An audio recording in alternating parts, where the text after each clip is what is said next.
Hello students, this is chemistry classes for BSc part first. और हमने organic chemistry start कर रखा है, जिसमें first unit mechanism of organic reactions हम कर रहे थे, जिसकी 2 वीडियोस ऑलरेडी अपलोड हो चुकी हैं।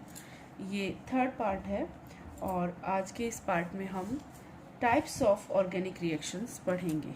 आज की क्लास में टाइप्स ऑफ ऑर्गेनिक रिएक्शंस के बारे में स्टडी करेंगे। तो ऑर्गेनिक रिएक्शंस में कितने टाइप्स हैं? मेनली जो है इसको 4 टाइप्स में कैटेगराइज किया गया है। The first one is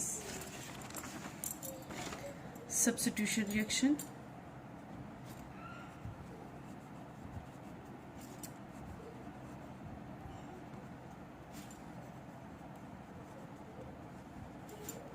second addition reactions,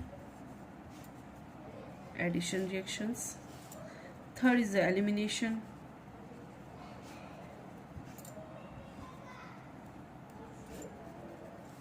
and the fourth is the rearrangement.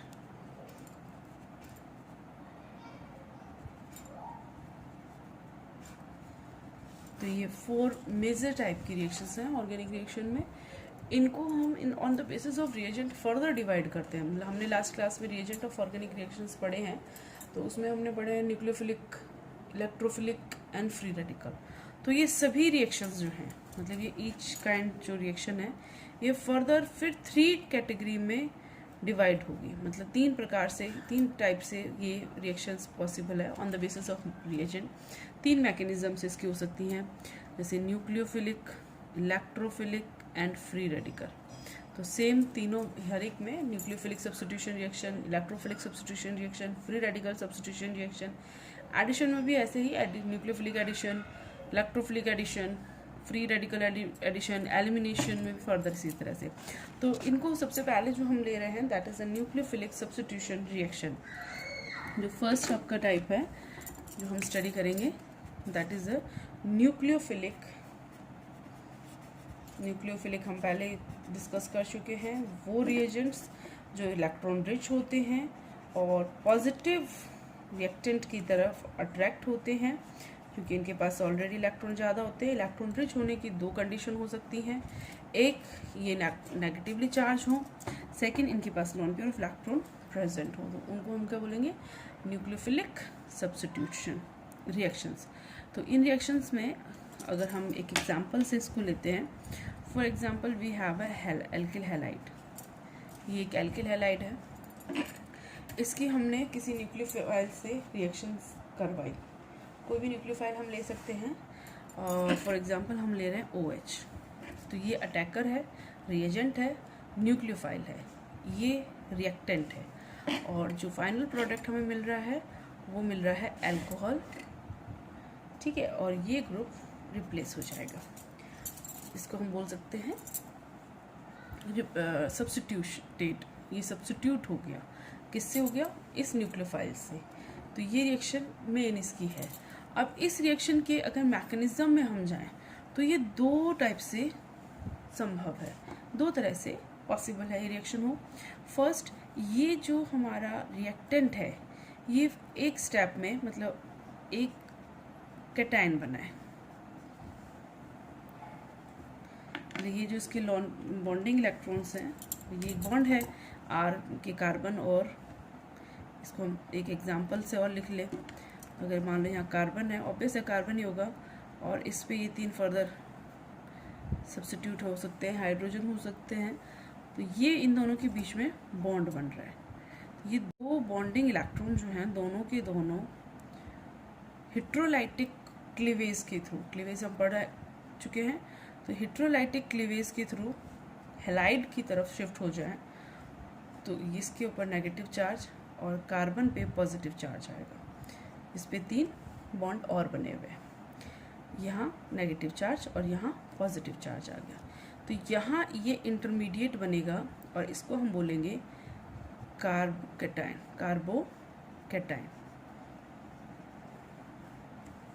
एक तरीके से ये पॉसिबल है। दूसरा मेथड है वो ये हो सकता है कि इंटरमीडिएट कार्बोकैटायन ना बने, OH ग्रुप जो है वो इसके ऊपर अटैक करे, मतलब ये बॉन्ड ब्रेक नहीं हुआ है इससे पहले ही, मतलब बॉन्ड ब्रेक होने से पहले ही OH ग्रुप अटैक करे और अब बॉन्ड ब्रेक होना शुरू हो, जो बॉन्ड है वो अब ब्रेक होना शुरू हो, तो यहाँ से इनके बीच में बॉन्ड फॉर्मेशन भी हो रहा है और बॉन्ड का क्लीवेज भी हो रहा है। तो एट ए टाइम अगर इसको कार्बन वाली सिचुएशंस में लेंगे तो ज़्यादा अच्छे समझ में आएगा कि ये कार्बन है जिस पे 4 बॉन्ड प्रेजेंट हैं और इस पे एक 5वां न्यूक्लियोफाइल अटैक कर रहा है with the electrons, pair of electron, और ये लोन पेयर ऑफ इलेक्ट्रॉन यहाँ साइमल्टेनियसली होते हैं। जिस टाइम ये इलेक्ट्रॉन अटैक कर रहे हैं, कार्बन के साथ जुड़ रहे हैं, उसी समय ये इलेक्ट्रॉन जो हैं ये कार्बन से अलग हो रहे हैं और हैलाइड की तरफ मूव कर रहे हैं और एक इंटरमीडिएट बनेगा जिसमें इस कार्बन से 3 बॉन्ड इसके ऑलरेडी प्रेजेंट है, चौथा जो है वो हाइलाइट के साथ था और 5वां बॉन्ड जो है वो OH के साथ बन रहा है। इधर से इलेक्ट्रॉन आ रहे हैं, इधर इलेक्ट्रॉन जा रहे हैं, ये बॉन्ड बन रहा है और ये बॉन्ड ब्रेक हो रहा है और एक टाइम होगा जब ये बीच की कंडीशन आएगी।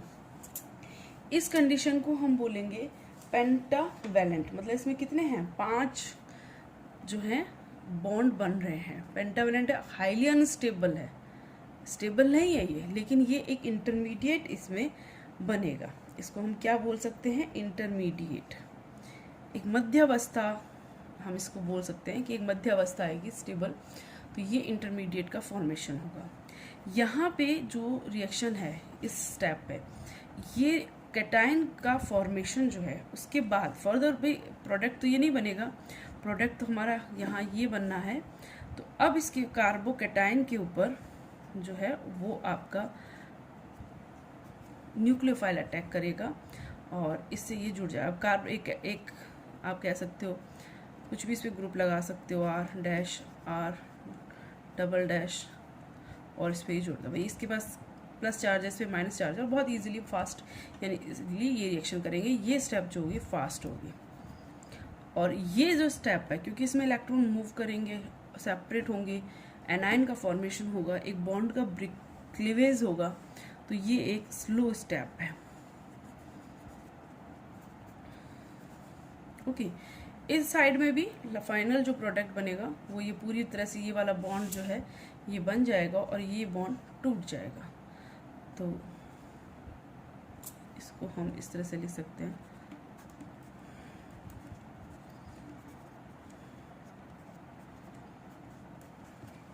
ठीक है। दोनों में ही R जो है ग्रुप कैटायन से, मतलब R का जो अटैचमेंट है वो X से हट के OH, यानी H जो है सब्सटीट्यूट हो गया OH से, दोनों ही फॉर्मेशन में। लेकिन इस रिएक्शन में और इस रिएक्शन के मैकेनिज्म में डिफरेंस है। यहाँ कार्बोकैटायन बनेगा, एक कैटायन पोर्शन बनेगा, यहाँ पे पेंटावैलेंट इंटरमीडिएट का फॉर्मेशन होगा, दोनों में ये डिफरेंस है। तो डिफरेंस के बेसिस पे इसमें जो स्लो स्टेप है वो इस कार्बोकैटायन का फॉर्मेशन है, तो ये इसका स्लो स्टेप है और ये इसका फास्ट स्टेप है। ये इसका स्लो स्टेप होगा, ये फास्ट। रिएक्शन किस पे डिपेंड करती है, 11th-12th में पढ़ के आए हम। रिएक्शन डिपेंड करती है स्लो स्टेप पे। रिएक्शन का जो रिएक्टेंट है या इस रिएक्शन का जो नाम, मतलब मेन जो प्रोसेस है वो किस पे डिपेंड करेगा, स्लो स्टेप पे। इसकी स्लो स्टेप में एक ही रिएजेंट है, रिएक्टेंट सिंगल है। इसकी स्लो स्टेप में 2 रिएक्टेंट है। यहाँ पे स्लो स्टेप में 2 रिएक्टेंट है, यहाँ स्लो स्टेप में 1 + 2, मतलब दोनों एक साथ रिएक्शन में पार्टिसिपेट कर रहे हैं। तो ये कहलाएगी आपकी जो रिएक्शन है यूनिमॉलिक्यूलर। रिएक्शन क्या कहलाएगी, यूनिमॉलिक्यूलर। यहाँ लिखते हैं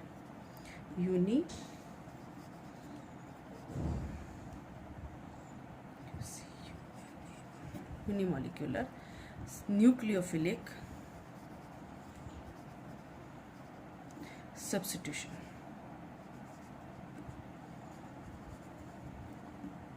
And this is called as a bimolecular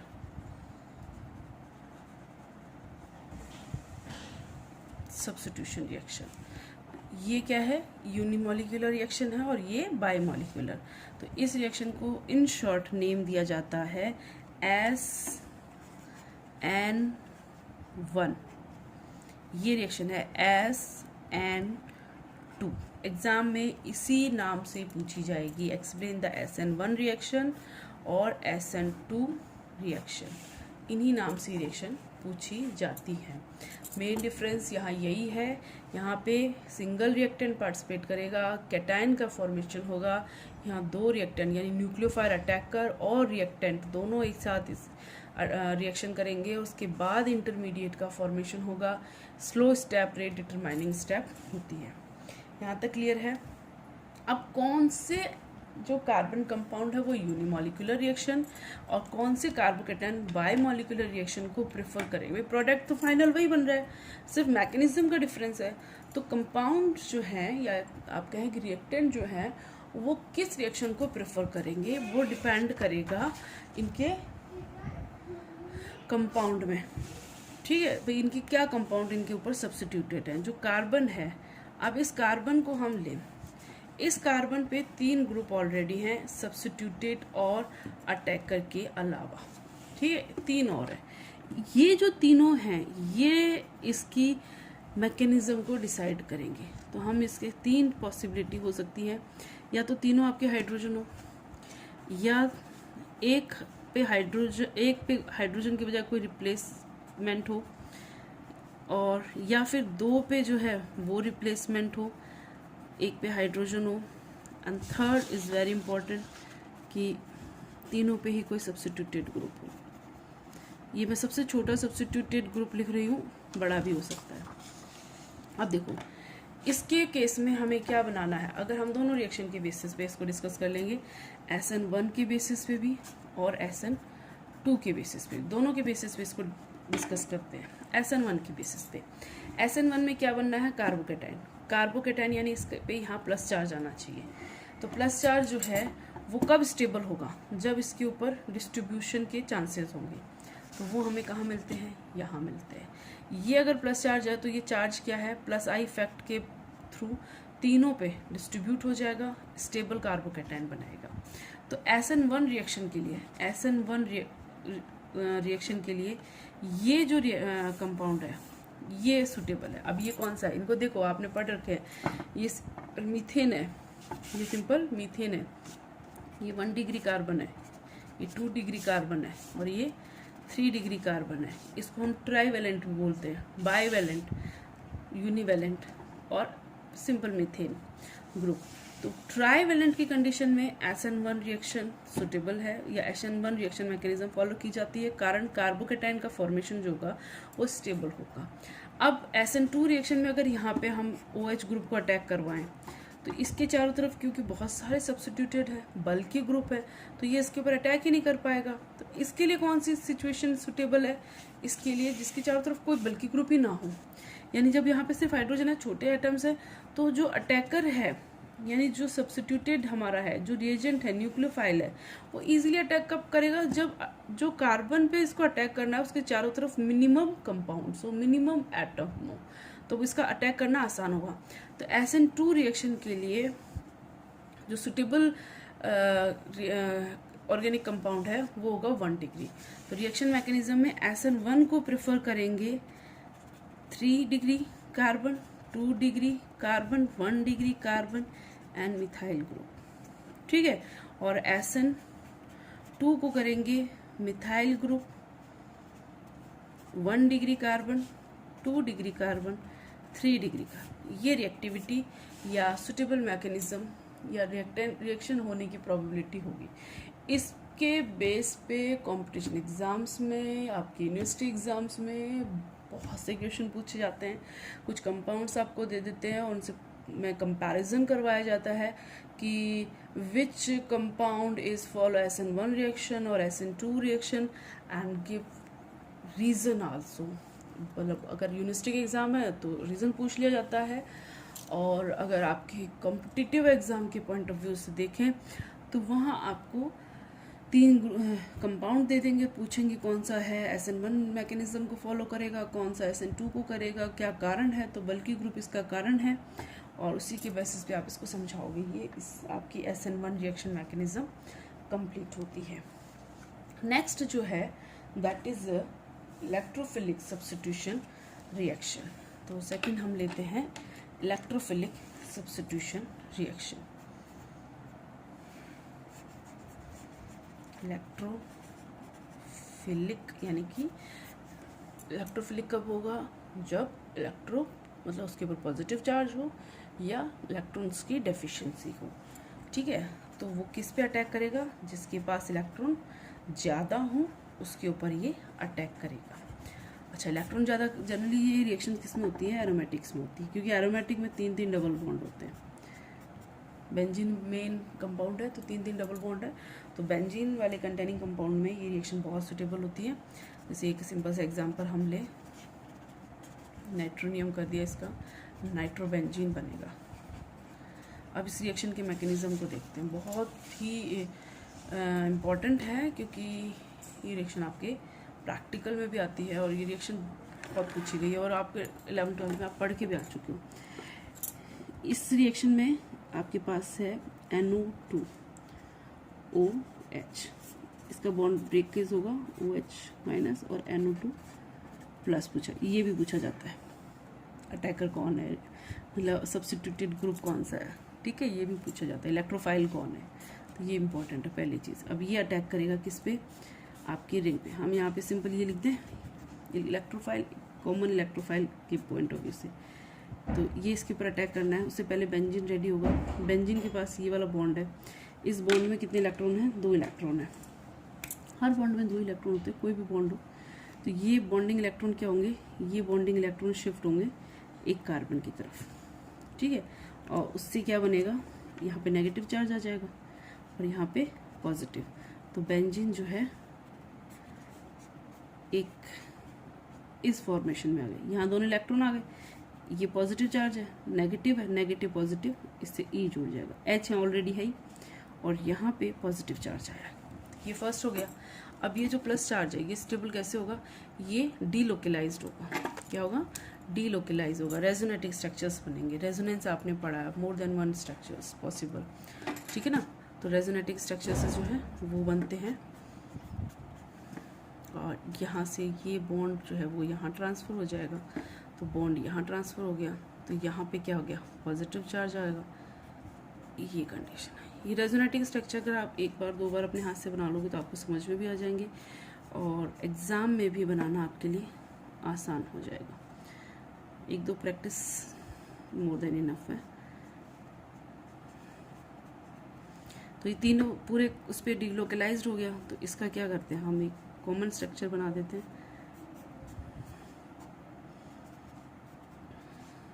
इस तरह से, and at the last H+ जो है वो इसमें से रिमूव हो जाता है। OH है यहाँ पे, वो इसके साथ रिएक्शन कर लेता है और H+ यहाँ से निकल जाता है और आपका इलेक्ट्रोफाइल जुड़ जाएगा। तो ये रिएक्शंस की मैकेनिज्म है इलेक्ट्रोफाइल रिएक्शंस के लिए। तो इलेक्ट्रोफिलिक सब्स्टिट्यूशन रिएक्शंस हो गई। नेक्स्ट जो है आपका that is the addition reaction. Electrophilic substitution के बाद नेक्स्ट क्या है, एडिशन, फ्री रेडिकल सब्स्टिट्यूशन का एक और आ गया, फ्री रेडिकल सब्स्टिट्यूशन रिएक्शन। तो next is free radical. Free radical किससे बनते हैं, होमोलाइटिक क्लीवेज से। किससे बनते हैं, होमोलाइटिक क्लीवेज से। ये हमने पहले ही देख लिया था। सब्स्टिट्यूशन रिएक्शन शॉर्ट में लिख देते हैं, वही की बात है, आपको टाइम वेस्ट करना है वो कुछ नहीं। तो फ्री रेडिकल का फॉर्मेशन ये जनरली जो है आपकी फोटो इलेक्ट्रिक रिएक्शंस होती हैं। फोटो इलेक्ट्रिक थर्मल भी हैं बट मोस्टली फोटो इलेक्ट्रिक का ही में होती है। जैसे ये आपका एक सिंपल एल्केन है, XYZ, कोई भी एल्केन आप ले सकते हो। क्लोरीन के वैसे आप रिएक्शन कराओ महीनों कुछ नहीं होगा, लेकिन अगर आपने इसे सूटेबल अल्ट्रावायलेट रेज की प्रेजेंस में रख दिया तो ये रिएक्शन हो जाएगी। ये रिएक्शन होती कैसे है, इसमें भी ये एक चेन रिएक्शन है। तो इस रिएक्शन में सबसे पहले Cl2 जो है, Cl2 अगर हम लिखें तो इस तरह से लिख सकते हैं, ये बॉन्डिंग इलेक्ट्रॉन है, एक इलेक्ट्रॉन इधर और एक इलेक्ट्रॉन इधर, इक्वली डिस्ट्रीब्यूट होते हैं इन प्रेजेंस ऑफ सनलाइट, और आपके पास 2 फ्री रेडिकल ऑफ क्लोरीन मिलते हैं। ये जो क्लोरीन है, फ्री रेडिकल क्लोरीन, बिल्कुल हाईली रिएक्टिव होगा क्योंकि अभी अभी बना है और अनस्टेबल एटॉमिक स्टेज में, तो ये अटैक करेगा यहाँ पे और ये बना लेगा आपका HCl। H को ले गया, अब ये फ्री रेडिकल बन गया, ये फ्री रेडिकल अब अगले Cl2 के साथ रिएक्शन करेगा और RCl बना लेगा, Cl2 बन गया। अब ये Cl फिर से इससे अटैक करेगा, फिर से R फ्री रेडिकल बनेगा, ये R फिर Cl2 से रिएक्शन करेगा, फिर मतलब ये जो दो रिएक्शन है ये इंटरचेंज होती रहती है, इसलिए इस रिएक्शन को चेन रिएक्शन कहा है। इस रिएक्शन को क्या कहा है? Chain reaction. तो क्या खत्म ही नहीं होगी? कभी होगी। कब? जब दो Cl फ्री रेडिकल आपस में जुड़ जाएं, वापस एक दूसरे के पास आ गए, तो ये पॉसिबल है। दो R फ्री रेडिकल आपस में जुड़ जाएं तो भी रिएक्शन जो है वो एंड हो जाएगी, या फिर R किसी Cl फ्री रेडिकल से ही जुड़ जाए तो RCl बन गया। एंडिंग होती है, ऐसी बात नहीं, एंडिंग हो जाती है। तो ये फ्री रेडिकल रिएक्शंस हो गई। नेक्स्ट जो है that is the addition reaction. Addition कब होगा? सोचो कब होता है एडिशन?